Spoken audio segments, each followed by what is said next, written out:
Olá.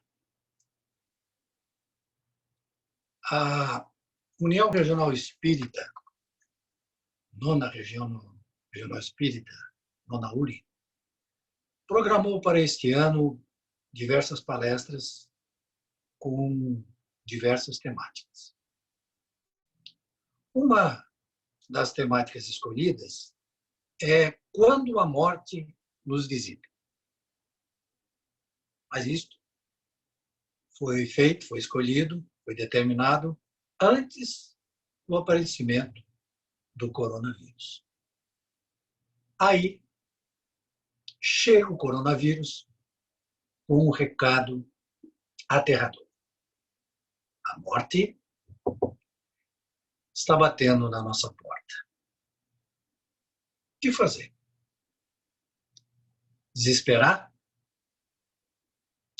Morreu, acabou? Realmente é muito difícil encarar a morte de frente. Agora, se a gente não tem uma base de espiritualidade, então fica bem mais difícil.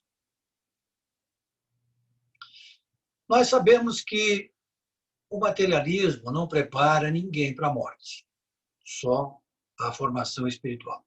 Mas uma coisa é a teoria, a outra é a realidade da vida quando a situação se apresenta. E tem espírita que ainda não está preparado para a morte. E a pergunta que eu tenho que fazer nesse instante é a seguinte: eu me incluo neste grupo? Seja por coronavírus, seja por outra causa, a morte é uma realidade. Ela está sempre na nossa porta, na nossa vida e na vida das pessoas que nós amamos. Apenas por curiosidade, no Livro dos Espíritos, a palavra morte aparece 185 vezes. Aí vem a quarentena para expor as nossas fragilidades da marra. Nós nascemos, nós morremos muitas vezes, renascemos e continuamos nos acertos e nos desacertos das provas e das expiações. Continuamos repetindo as lições não aprendidas, indo e vindo e tornando a voltar. Que a morte continua nos causando tanto impacto. Quando a gente pode partir daqui a pouco, ninguém sabe. Ou quando isto pode acontecer com os nossos entes queridos, nós somos forçados a refletir sobre a fragilidade da vida material e sobre a importância da vida espiritual. É importante que a gente faça isso agora, enquanto ainda estamos do lado de cá. E o Espiritismo nos permite fazer esta reflexão. Entender a essência da vida e a breve passagem pela vida material. Do outro lado da vida, não há milagres. A morte não nos transforma num passe de mágica. A situação que nós vamos encontrar lá é exatamente a mesma que estamos construindo aqui, agora. Por isso, mãos à obra. Vamos nos espiritualizar. Esforcemo-nos para pôr em prática os ensinamentos espíritas. E isto, sim, é que vai fazer a grande diferença. O Espiritismo veio nos ensinar todas as coisas e lembrar o que Jesus nos disse. 1. Meu reino não é deste mundo. Jesus se refere aqui, é claro, ao mundo do espírito imortal, ao mundo espiritual. E a introdução do Livro dos Espíritos diz o seguinte: o mundo espiritual é o mundo normal, primitivo, eterno, pré-existente, ou seja, existe antes, e sobrevivente a tudo, ou seja, vai sempre existir. O mundo corporal é secundário. Olha, poderia deixar de existir, ou não ter jamais existido, sem que por isso se alterasse a essência do mundo espiritual. Em resumo, a morte para o espírito não existe. 2. Há muitas moradas na casa de meu pai, disse Jesus. Jesus estava se referindo ao universo, à pluralidade dos mundos habitados. O nosso, atual, pelo qual nós estamos passando, é um mundo de provas e expiações. Transição para o mundo de regeneração, famosa transição planetária. Bom, nós já tivemos pestes, nós já tivemos outros flagelos ao longo da história da humanidade. Mas o que é que o coronavírus nos traz de novidade? Primeiro, dimensão mundial. O mundo inteiro foi atingido. Velocidade. Começou em dezembro de 2019, já ia espalhado pelo mundo inteiro. O impacto psicológico da pandemia. Muito grande o impacto. Atemoriza todo mundo no mundo inteiro. No livro A Gênese, um dos 5, que fazem parte das obras que Kardec escreveu, que são considerados livros básicos, o Espiritismo, tem um capítulo, Os Tempos São Chegados, a nova geração. Atualmente, está escrito assim, não são mais as entranhas do globo que se agitam, são as da humanidade. E completa, a humanidade é um ser coletivo em que se operam as mesmas revoluções morais que em cada ser individual. Entranha moral é o mundo íntimo, é o psicológico, é o abalo psíquico pelo qual nós estamos passando. Entranhas do globo. Ou seja, entranhas da humanidade. É estas que estão sendo abaladas. É uma revolução moral. 3, terceira afirmação de Jesus, ninguém poderá ver o reino de Deus se não nascer de novo. Deus impõe a reencarnação para nós evoluirmos. Está assim no túmulo de Kardec. Nascer, morrer, renascer ainda e progredir sem cessar, tal é a lei. Cada um de nós passa pelo processo de nascer de novo, morrer, renascer e assim por diante. Mas além do aspecto individual, cada um de nós, há também o coletivo. Ou seja, existe um fluxo normal de volta ao mundo espiritual e volta ao mundo corporal. Podemos comparar assim como um metrô. Gente chegando, gente partindo. E aí, quando ocorre um flagelo, este fluxo é acelerado. E isto produz um impacto, um alto impacto na renovação da coletividade. 4ª afirmação de Jesus, não vim destruir a lei. A que lei Jesus estava se referindo? A lei natural. A lei do amor, justiça e caridade. Que tem por objetivo esta lei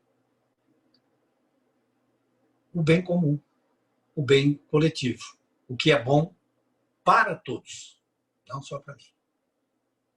Nesta está a lei do progresso, ou seja, nós somos obrigados a evoluir, nós somos empurrados constantemente à evolução. Então, com o coronavírus, está havendo uma mudança no sentido do progresso. Nós estávamos, né? Ainda continuamos, totalmente orientados para fora. E agora nós estamos sendo convidados para ir para dentro. O Livro dos Espíritos, a questão 730, diz o seguinte com relação ao temor da morte. Já dissemos que o homem deve procurar prolongar a vida para cumprir a sua tarefa. Tal é o motivo porque Deus lhe deu o instinto de conservação, instinto que o sustenta nas provas. A não ser assim, se não fosse assim, ele muito frequentemente se entregaria ao desânimo. A voz íntima que o induz a repelir a morte lhe diz que ainda pode realizar alguma coisa pelo seu progresso. A ameaça de um perigo constitui aviso para que ele se aproveite da dilação que Deus lhe concede. Mas ingrato homem rende graças mais vezes à sua estrela do que ao seu Criador. Na questão 961, Kardec pergunta aos espíritos: qual o sentimento que domina a maioria dos homens no momento da morte? A dúvida, o temor ou a esperança? Antes de eu ler aqui a resposta, pense você, no seu caso. Dúvida, temor ou esperança? E os espíritos respondem assim: depende. A dúvida, os céticos empedernidos, daqueles teimosos mesmo. Né? O temor, nos culpados. E a esperança, nos homens de bem. Então, o sentimento que domina os homens de bem no momento da morte é a esperança. Para o Espiritismo, a morte é a destruição do corpo físico, da roupa. É um instante e meio a um caminho infinito. A gente está vindo, passa por essa encarnação e depois vai em frente. Terceiro, é uma transição e não um ponto final. É uma passagem. Bom, dito assim parece frio, né? Mas e os nossos sentimentos? E as nossas emoções? Bem, a saudade, por exemplo, da ausência dos nossos entes queridos. Com relação à saudade, são duas reações diferentes. Primeiro, o desespero. Quando acreditamos que a separação é irremediável, quando a gente não acredita ou não confia em Deus, então bate o desespero mesmo. Mas também tem uma outra reação, que é a certeza do reencontro, quando a gente confia na bondade de Deus. Numa separação física, por exemplo, isolamento, a que nós estamos submetidos agora, né?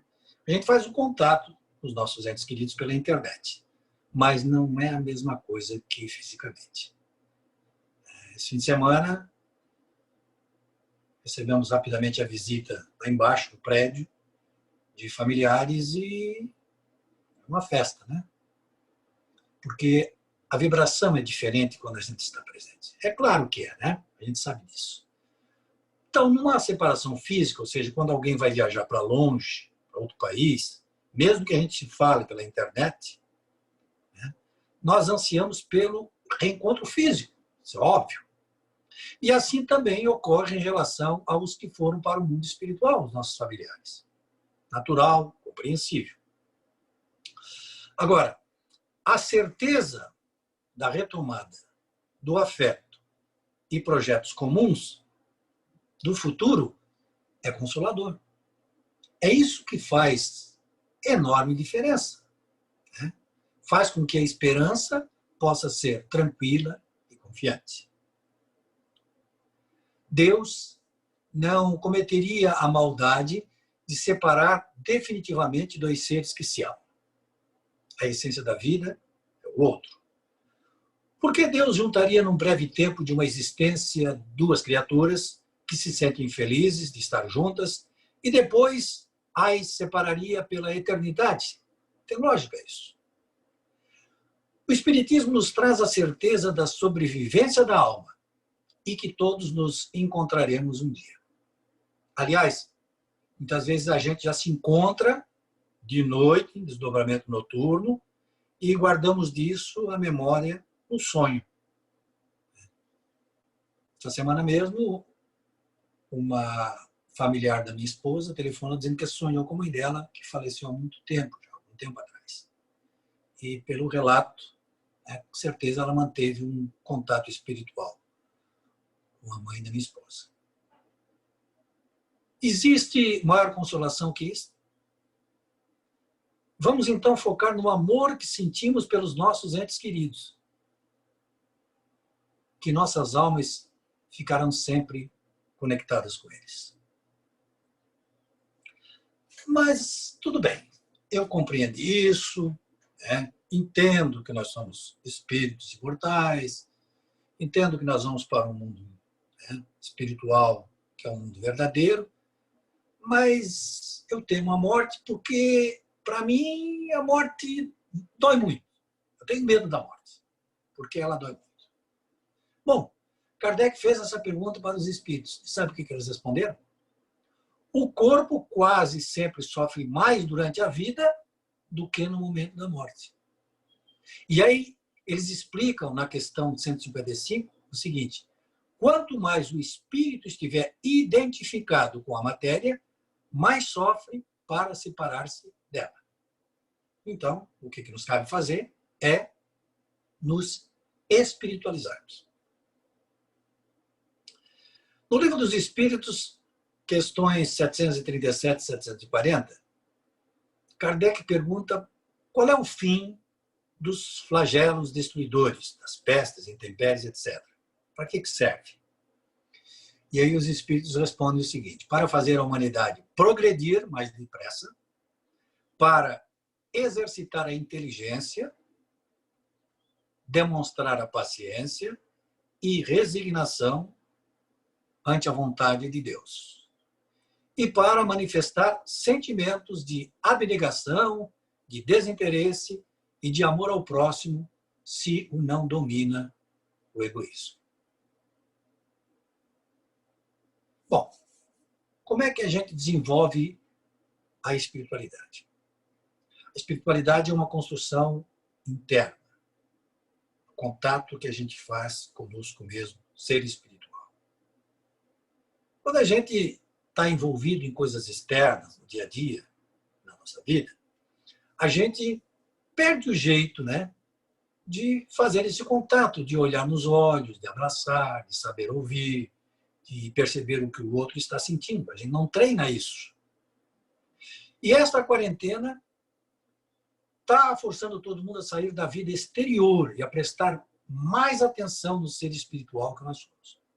Por isso, essas pessoas, né, estão desesperadas, pois tinham perdido esta forma, essa maneira de convivência, de olhar nos olhos, né, prestar atenção, essas coisas todas. Nós estamos falando aqui da estabilidade emocional, da estabilidade espiritual. Se a gente desestrutura por dentro, toda a nossa vida desmorona. A vida afetiva, a vida profissional, a vida familiar, etc. Cuidar desse alicerce, principalmente hoje, nesse instante histórico, é vital. Primeiro, a gente precisa fazer uma conexão com Deus. Estar de manhã já pensando em Deus, agradecendo a Deus. Dormir, passar o dia focado, sintonizado com Deus. Dormir à noite, fazer uma oração. Ou seja, manter uma conexão com Deus, que é a fonte da vida. Isso é essencial.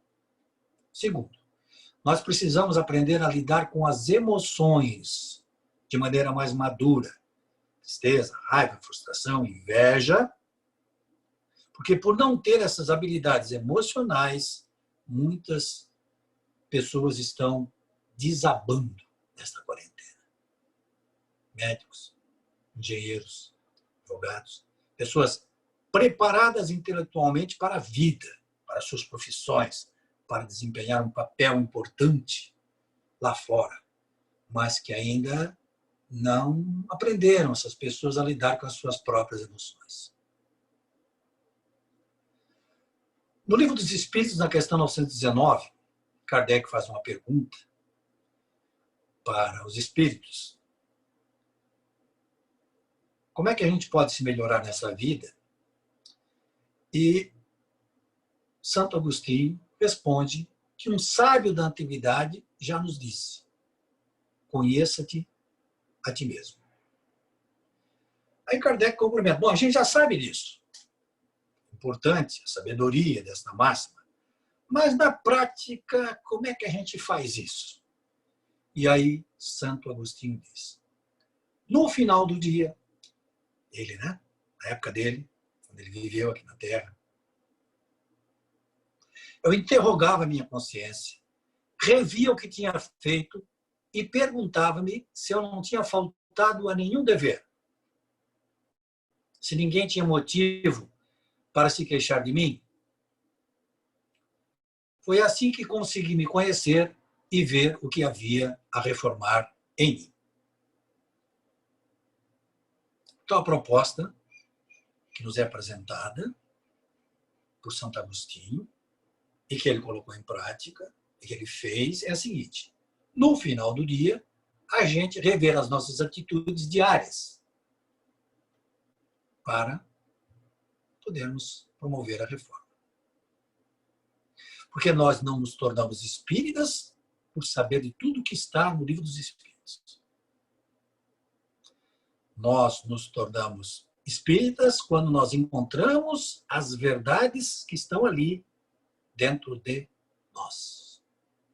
Quando nós desenvolvemos a essência divina dentro de nós como uma semente. Jesus disse: conhecereis a verdade e a verdade vos libertará. Claro que quando a gente conhece algumas verdades do Espiritismo, nós vivemos uma forma de libertação. Mas quando nós descobrimos as verdades internas, nós vivemos um estado de libertação incomparável. E cabe aqui a reflexão de Paulo de Tarso. Não faço o bem que eu quero, mas o mal que eu não quero, este eu faço. Ou seja, Paulo de Tarso, ser elevado, disse que não fazia o bem que ele queria, e o mal que ele não queria fazer, ele acabava fazendo. Por que que isso acontece? E hoje os cientistas dizem que nós temos 95 mil pensamentos por dia. Desses 95 mil pensamentos por dia, 90 mil são negativos, 3 mil são neutros e somente 2 mil são positivos. Ou seja, o conteúdo do nosso inconsciente coletivo é cheio de coisas negativas. Nosso inconsciente coletivo é o registro das experiências das outras encarnações. E reconhece-se, disse Kardec, o verdadeiro espírita, por sua transformação moral e pelos esforços que ele faz para domar as suas más tendências.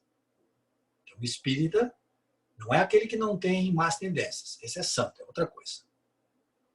Espírita é aquele que faz esforços para domar as suas más tendências.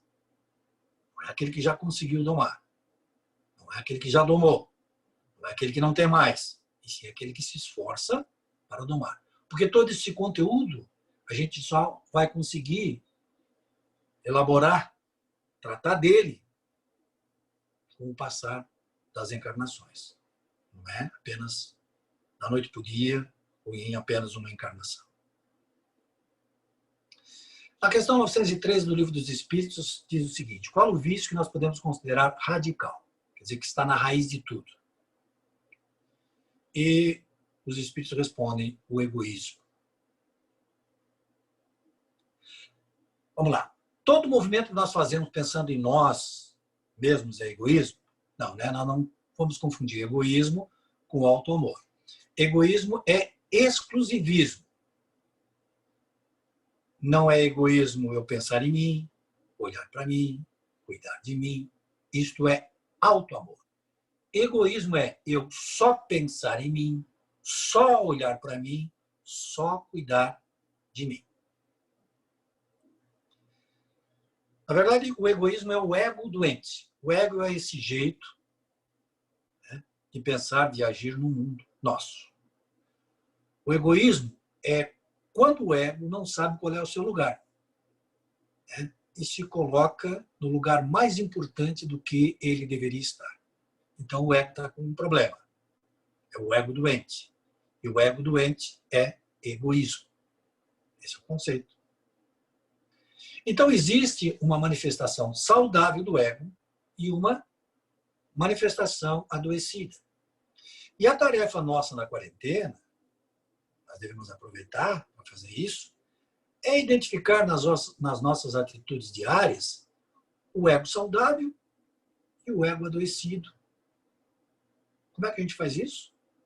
Prestando atenção nos comentários que a gente faz pela internet, como é que nós nos comportamos com relação às pessoas que estão conosco na nossa casa, como é que nós expressamos as nossas emoções, principalmente porque as emoções são reações automáticas. Exatamente como nós vimos ali, do nosso inconsciente. Porque o nosso consciente, se ficasse guardadinho lá, né, não teria problema assim, em termos, né? Mas não. O nosso inconsciente, ele se manifesta, a gente querendo ou não. Quando a gente vê, ele já está nos bombardeando, está se manifestando. Então, a maneira que a gente tem para fazer é prestar atenção nas nossas emoções, nas nossas reações, mais importante, né, que a gente observe, não devemos julgar. Porque quando a gente julga, ai meu Deus, eu estou fazendo isso, a gente bloqueia, manda para lá para o inconsciente, joga na sombra e a sombra fica mais densa. E a gente, em vez de estar fazendo uma coisa boa, está se prejudicando. Vamos lá, primeiramente, interferência do envolvimento emocional nas nossas intervenções pela internet. Muita atenção com os nossos envolvimentos emocionais, quando a gente se manifesta pela internet. Principalmente quando lida com política, religião, esporte, futebol, né? A gente tem que tomar bastante cuidado. O Rossandro Klinger, que é um psicólogo conhecido, espírita, ele diz que nos Estados Unidos é feita uma pesquisa toda vez que tem eleição. Eles pegam 100 eleitores de um candidato e 100 eleitores de outro candidato. Eles analisam as pessoas, colocam um scanner cerebral e percebem a reação dessas pessoas diante da manifestação do seu candidato e da manifestação do candidato adversário. E observe que quando a pessoa analisa o candidato adversário, a análise é beleza. A pessoa vê virtudes do outro candidato, os defeitos, tranquilo. Principalmente os defeitos, né? Enxerga a perfeição dos defeitos. Mas quando essa pessoa analisa o seu candidato, o candidato de sua preferência, o comportamento é diferente. A pessoa está emocionalmente envolvida nessa análise e não enxerga muita coisa. E aí a gente tem que começar a prestar atenção se quando a gente está se manifestando na internet, no Facebook, no WhatsApp, como é que a gente está agindo. E mesmo que a gente não esteja reagindo, que a gente esteja só prestando atenção, a gente observe quando um determinado comentário sai do nosso candidato contra ele ou contra o adversário. Mesmo que a gente não escreva nada, mas prestar atenção como é que nós pensamos naquele momento que a gente lê aquele comentário. A gente está, nesse instante, fazendo uma análise das nossas emoções, das nossas reações automáticas do nosso inconsciente. Algum tempo atrás eu participei de uma... Eu digo isso porque, assim, ó, o que é que se recomenda? Um médico, por exemplo, não deve atender alguém da sua família. Ele está emocionalmente envolvido naquela situação e, com certeza, não irá fazer o exercício da sua atividade profissional de maneira tranquila. Eu digo isso porque eu já tive a oportunidade, né, me lembrei disso quando estava preparando essa palestra, que eu fui fazer uma audiência para uma pessoa da família. E, normalmente, em audiências, eu sou muito tranquilo, muito calmo. E nessa audiência eu não explodi. Eu me excedi. E depois, chegando no escritório, eu refleti, peguei o telefone, falei com uma advogada, da parte contrária, pedi para a gente se reunir num local, acabamos nos reunindo e fizemos um acordo. E quando terminou o acordo que nós assinamos, ela chegou para mim e disse assim, mas aquela pessoa que estava lá na audiência Não era você, né? Era eu, sim. Só que eu estava envolvido emocionalmente e perdi o controle. E a gente não percebe isso na hora, né? O egoísmo é complicado. A gente olha, por exemplo, o número de mortos na internet, onde é que o coronavírus está atacando mais, e agradece a Deus porque não chegou aqui, não atingiu nenhum familiar nosso. Mas e se atingir? Ou quando atingir? E aí Deus vai ser injusto conosco?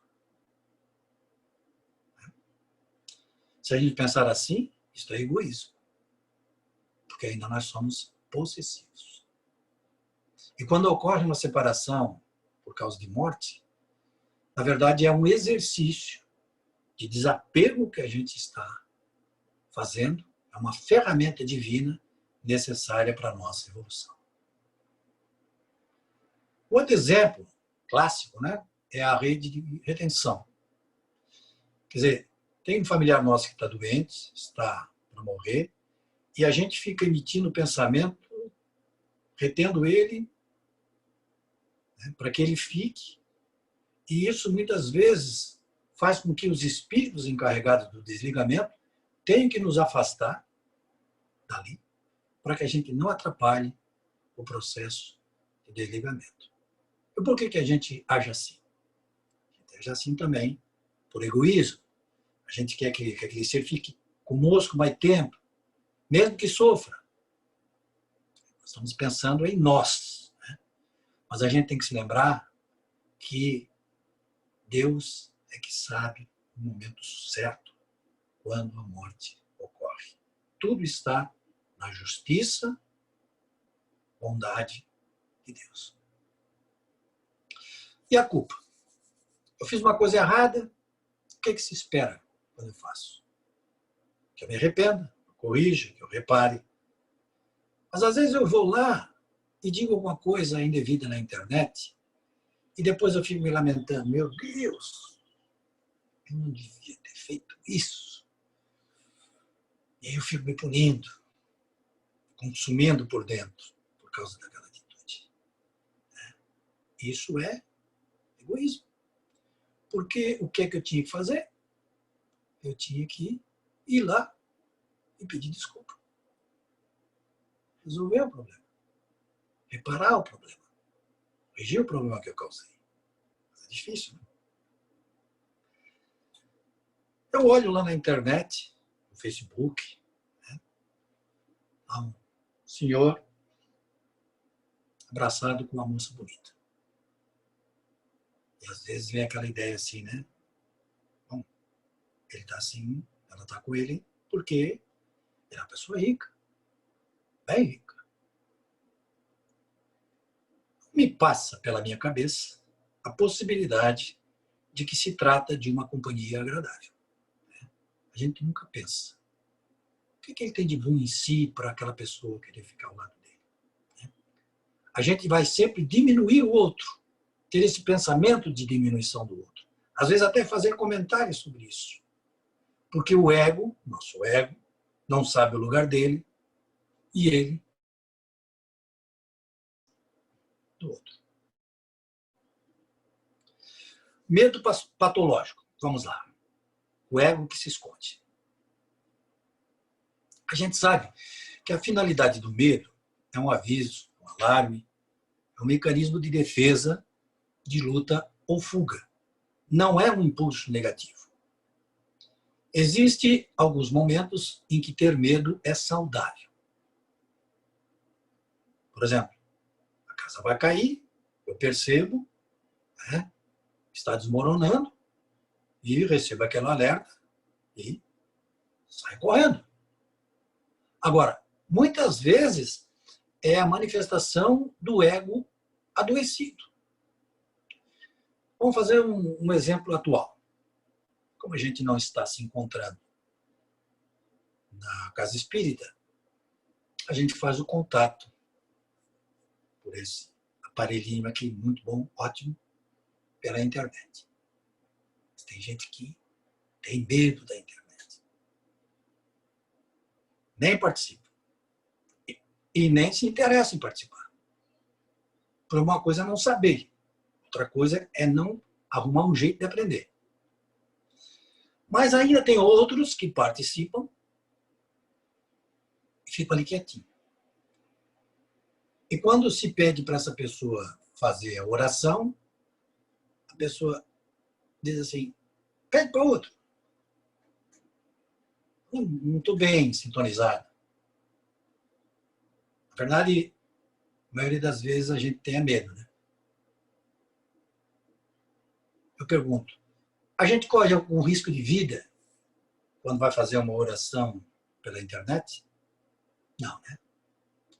Quem corre risco é o ego. Porque já imaginou que vergonha para mim se eu errar a oração? Tristeza. O ego que não aceita a vida como ela é. A tristeza, a gente sabe que ela ajuda a sofrer, né? O corpo libera substâncias químicas da família da endorfina que bloqueiam os receptores de dor e produzem uma anestesia curativa da angústia. Estou lendo isso aqui, tá? É parente próxima da morfina e tão poderosa quanto ela.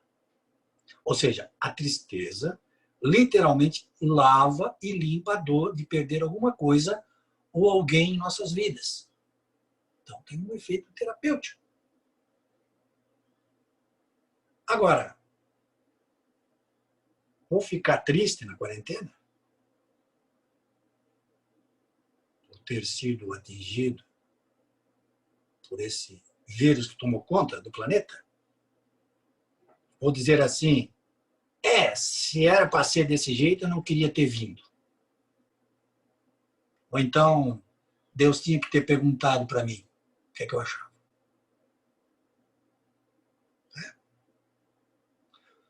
Ou seja, aceitando as coisas, elas fluem, se a gente aceita. Porque vai acontecer, a vontade de Deus, Deus permite. Quando Deus permite. Não aceitando, fica mais dolorido. O ressentimento. Sentimento é ego que não consegue admitir o ocorrido. Fica sentindo, fica ressentindo. Mas o fulano não podia ter feito isto. Ele não podia ter feito esse comentário no meu Face. Ele não podia ter dito isso no WhatsApp. E a gente fica remoendo aquilo ali. Egoísmo. Indiferença. Muitas vezes a gente faz de conta que não vê as coisas, ou que viu, mas, esqueci. Isso pode ferir mais do que a própria resposta negativa que a gente ia dar. Recebi hoje um comentário assim no meu celular. Hoje eu sei que não é a distância que separa as pessoas, mas sim a frieza, a falta de atenção, a indiferença, o tanto faz. Isto sim forma abismos entre as pessoas. Outra questão a ser trabalhada nesse processo de autoconhecimento, de análise das nossas atitudes no dia a dia, seguindo a recomendação de Santo Agostinho, é saber quais os nossos pontos fortes, quais são os nossos dons, aquilo que nos traz alegria, é aquilo que faz o nosso coração vibrar. Porque isso tem a ver com o propósito, com o sentido da nossa existência. Nós precisamos aprender a construir relações afetivas mais ricas, menos superficiais. Porque quando a gente constrói relações afetivas sólidas, a gente tem uma razão para viver, uma razão para enfrentar qualquer dificuldade. Segundo Haroldo Dutra Dias, palestrante espírita de Minas Gerais, a proposta que está sendo colocada agora para a espécie humana é da evolução moral. Vamos precisar construir uma economia mais solidária, relações mais humanas, construir espiritualidade para que a gente possa viver de uma maneira mais amorosa, mais fraterna e mais feliz, mais abundante, no sentido mais espiritual da palavra. Em Israel, há poucos dias, líderes religiosos cristãos, muçulmanos, judeus e drusos oraram juntos pela primeira vez, todos eles. E esta oração foi pelo fim da pandemia. Que este exemplo se repita daqui para frente. Olha só, se eu estou focado no aspecto material, por exemplo, no que eu posso ter, carro, uma casa, uma posição, né, também, eu olho para aquilo que o outro tem. É automático isso. E aí surge a comparação, ele tem mais do que eu, surge a inveja, surge a competição. Mas se eu foco no meu interior, se eu foco na minha intimidade, naquilo que eu preciso, nas minhas dificuldades, automaticamente eu passo a ver no outro os sentimentos dele, o que ele necessita, as dificuldades do outro. E aí eu desenvolvo a compaixão. Amar o próximo como a si mesmo. Então, esta é a nossa tarefa, que nós devemos aproveitar e realizar neste período em que somos forçados pela doença a ficar recolhidos. E daqui a alguns anos, quando perguntarem para a gente o que você fez durante o isolamento, quando a Terra foi atacada pelo coronavírus, diga assim: eu fiquei em casa e aproveitei o tempo para buscar conhecer a mim mesmo. Foi uma experiência tão boa, que eu continuo até hoje nesse trabalho. Muito obrigado.